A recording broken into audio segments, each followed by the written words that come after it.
Well, one of the essay questions that you will write this week deals with understanding financial statements. So let's just spend a few minutes talking about the income statement. So what I have on the screen is actually from our book. This is just an example of what an income statement is from the book. This is from chapter 6.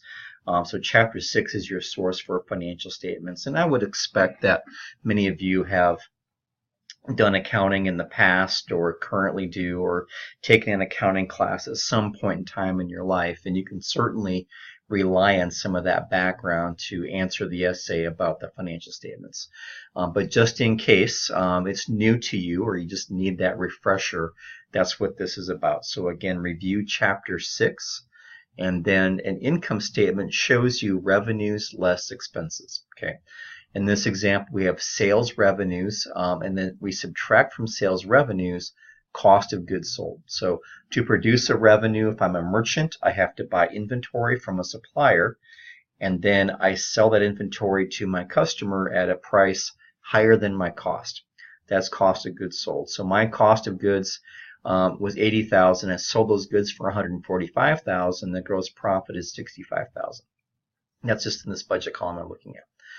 Well, then from that $65,000 worth of gross profit, I subtract my expenses, all the different types of expenses that any business will incur. And we split them between variable and fixed. So variable expenses are variable for volume.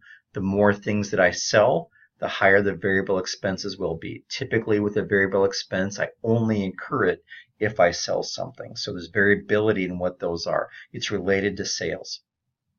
Fixed expenses are the same no matter what. I like to use the example of if we were physically meeting in a building and having this class and we could see each other, what we could say is, would the cost of running this building, let's just say there was a mortgage or a lease payment due on the building, does that payment change if there's 20 people in the class or one person in the class? Well, the answer would be no, it's the same no matter what. So it's a fixed expense is an expense that has no change due to volume of production or volume of sales. It's the same no matter what. So insurance, rent, certain salaries, certain utilities could qualify for that. So that's what that means. So revenues, less cost of goods sold equals gross profit. Gross profit minus variable and fixed expense then equals net income, and then from there you can subtract interest income. It would be an add, interest expense would be a subtract, gross profit before tax, and then net income. So net income then is the bottom line. So if you hear of what's the bottom line, that's generally what somebody would consider to be the bottom line is the net profit number. Okay, hopefully that helps. Definitely read chapter 6. That will be of great assistance to you also.